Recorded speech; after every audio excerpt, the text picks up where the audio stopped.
Good afternoon, viewers and subscribers. Today's engine look inside video is of an engine that I really never thought that I would have on my bench for numerous reasons. One was because the manufacturer that this engine comes from doesn't have the shine in my eye that it did in previous years. For one thing, the engine is an incredibly over-engineered and, quite honestly, in my opinion, at least initially, somewhat ugly looking, and they were extremely overpriced. So there's a lot of reasons why I never thought that I would have this engine on my bench. But in recent months, my German consultant friend has really been urging me quite heavily to try and get one of these engines for my channel, and quite honestly, that's another reason why I did end up purchasing this engine, was because I'm kind of running out of things to put on my channel. With that said, let me present you with the engine of today. Today's engine is an FS-56 Alpha engine. This is the first series engine. This engine came out in 2007, and they're I don't see a whole lot of these on the used marketplace anymore. This particular engine has been discontinued for several years. I don't know the full history. I just know that it came out in 2007, and there seems to be somewhat very little information available as far as forums and reviews and that type of stuff, other than the OS marketing propaganda or marketing literature that they put out on this engine. So this engine kind of has a storied history in that it was touted by OS as it doesn't need a crankcase vent because it recirculates the oil, blah blah blah. Well, it turns out there's a buddy of mine on RC Groups who has one of these engines, and he came to find differently that the oil recirculation thing and the lack of a breather, as you can see here, there's no breather anywhere on this, was not necessarily a good thing when the engine was side mounted. Apparently upright operation was fine, but side mounted he was having a lot of issues. And what it turns out he ended up doing was putting a crankcase breather right here where this little dimple is in the back of the cover. So the funny thing with that is, if you go on Tower Hobby's site, you'll see that they actually sell the Series 2 FA or FS-56 Alpha engine, Series 2. And as far as I can tell, the only thing they've done differently is they changed the cover of the rocker cover and they added this damn vent.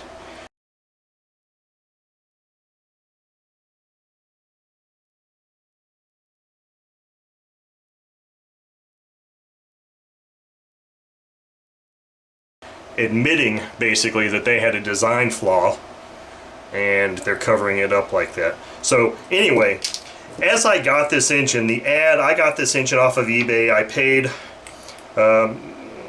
what I guess would be an acceptable price for it. It wasn't cheap.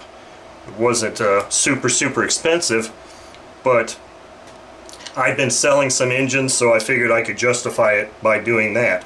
And at this moment, I have every intention of not keeping this engine and putting it up for sale when I'm done with it, unless it just really woos me and I fall in love with it, which, you know, it's not outside the realm of possibility. It could happen.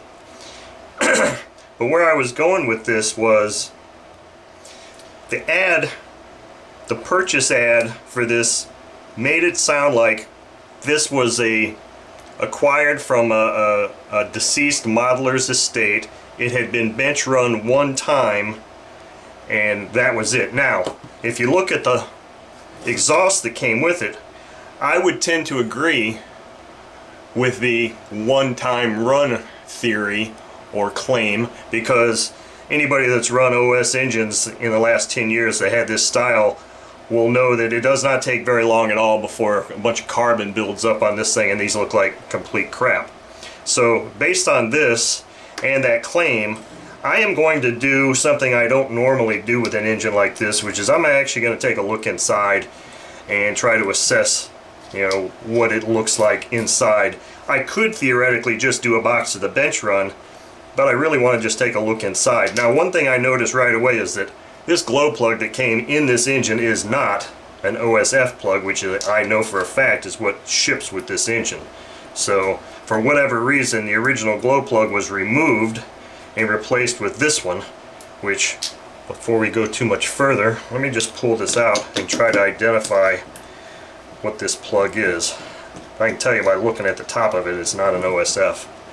So it is a 4-stroke plug, it would appear, but I'm not recognizing it. It almost kind of looks like the top of a Fox plug, so maybe this is a Fox Miracle, but the color looks a little bit different than most Fox plugs. I thought most Fox plugs had more of a gold tint to them.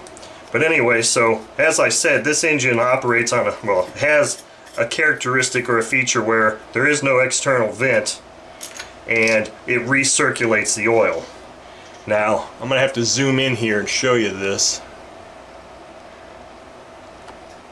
Hopefully the camera will focus on that.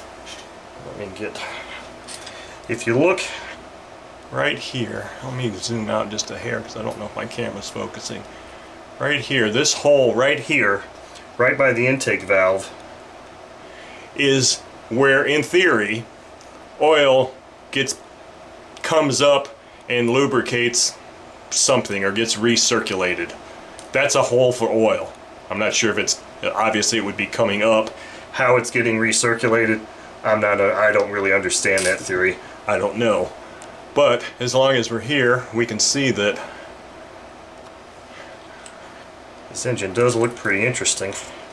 What's new? It has a weird feel when I had the glow plug in there and I was turning it over. It has kind of a, and it may be because of the lack of a breather vent, it had kind of a strange feel to the rotation, and that's kind of one of the other reasons why I wanted to, at minimum, I want to take off the carb, the head, and the back cover. That's all I'm going to do. So let's go on with the carb here. Well, the way that felt, this has never been apart before. So the reason I really want to take a look inside here is, if this is really a one-run engine, then that means that I kind of need to treat it as it needs to be broken in. The only flaw I can really see on this engine, and I had to look pretty hard, was this needle, idle needle, looks kind of like maybe somebody kind of missed with a screwdriver or something there. Let's see here. I don't even know if I need to take the intake manifold off, although I think I can tell by looking that there is no paper gasket. So this is one of those things where OS has superior machining tolerances in that seldom do they ever really need a gasket of any sort there. Do I actually need to take this off? Oh, yeah, the hell with it. It's off now. Oh yeah, I did, because here's a screw here. Let's take the exhaust intake.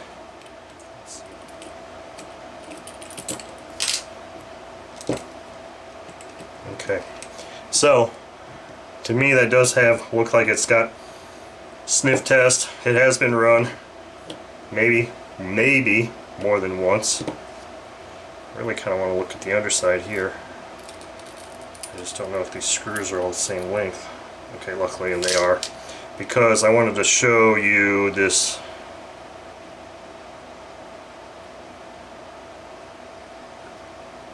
To show you that oil hole that's here, which obviously is going to be obscured by the large intake valve. I really can't see. I'm assuming it opens up into that chamber there above the valve, because I'm not seeing anything here. But yeah, you can tell evidence that this engine has been run at least the one time. So let's just open this back cover up real quick and look inside there, and then we'll be done with this. I'll stop the video, put it back together, and the next stop for this engine will be the test stand. So if it turns out that what I've read and been told is true, and that this thing operates without issue upright as I will be running it in the stand, then it makes it more of a decision, just a kind of a decision as to whether I'll go ahead and put a pressure tap there, or a vent port. Look at this. It's fuel residue or oil. I don't feel or see a gasket, so. But yes, this engine looks brand spanking new in there. So I guess one of the other things with this oil recirculation thing was, well, how the heck do you put after run oil in it? And quite honestly, I'm not really sure how you would, other than maybe pop this cam cover off, put it in there. But so anyway, maybe I'll just go ahead and put that pressure nipple in here anyway and do that. So anyway, I'm going to leave it like this. This has been a look inside of an FS-56 Alpha Series 1 engine, and look forward to some videos of this on the stand here coming up very soon. Thank you.